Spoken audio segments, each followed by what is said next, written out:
I watch Martha Stewart wrap presents to relax. I go to her YouTube channel and scour for the videos where she's wrapping presents. And as I scour, sometimes I get a little sidetracked with other videos. And there was a couple videos where she was using carbon paper as a way to create a stencil. And her use of carbon paper, which is duplicating, is one of the inspirations for this week's Sunday question. Hey everyone, I'm Denise Brown and I write what I call Sunday questions. I have learned that when I ask a good question in my head, then my mind will seek out a really good answer. And it's a good answer that I couldn't have created on my own. With that in mind, I started crafting Sunday questions, which become daily intentions we can use throughout our week. In addition to Martha Stewart inspiring this week's Sunday question, a friend named Phyllis also helped me think through this week's Sunday question. Phyllis is 95, and she sat next to me this week at our Church Guild holiday luncheon. And for some reason, she was talking about her mom, and it was really interesting to hear her memories of her mother. And she talked about how her mom worked a full-time job, had 4 children, and ran a really efficient household. So efficient that Phyllis, the only girl in the family, had starched clothes every day. Starched clothes. Her mom ironed so that she had clothes ready for that day that were starched. And as Phyllis was talking about her mom, it made me think of my mom and how my mom really went by schedules. And the schedule that always sticks to me is the schedule my mom had for breakfast in the morning. Each day of the week had a designated breakfast. Tuesdays, for instance, were pancakes.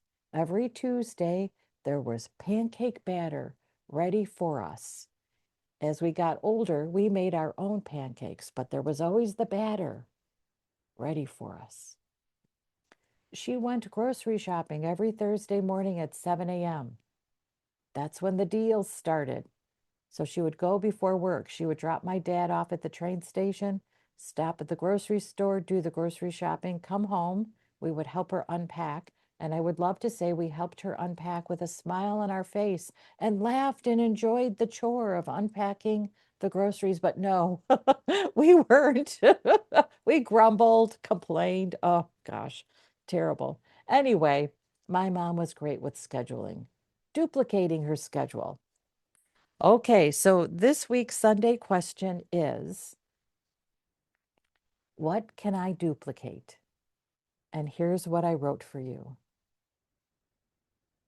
Before beginning a new project or new task, I like to consider what I've already created that can be duplicated.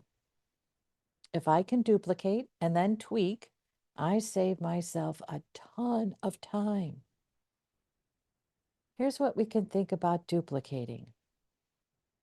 For instance, we can think about duplicating a recipe.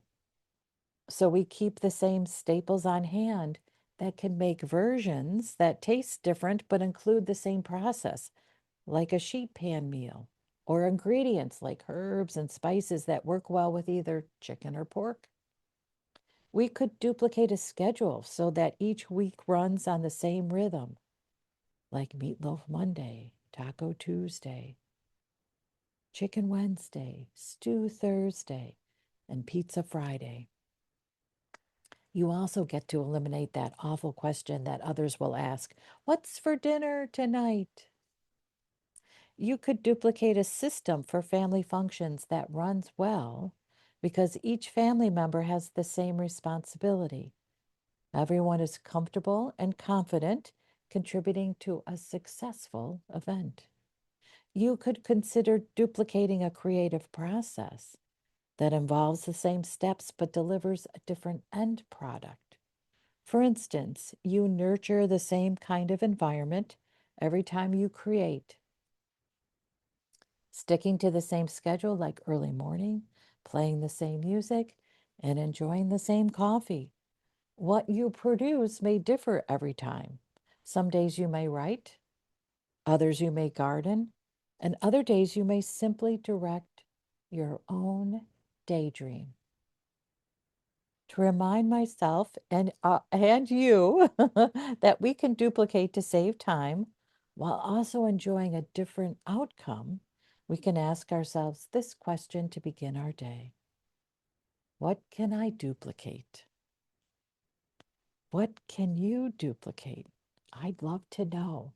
Stop by our community, caringourway.com, and let us know. Thanks so much for listening. I'm Denise Brown.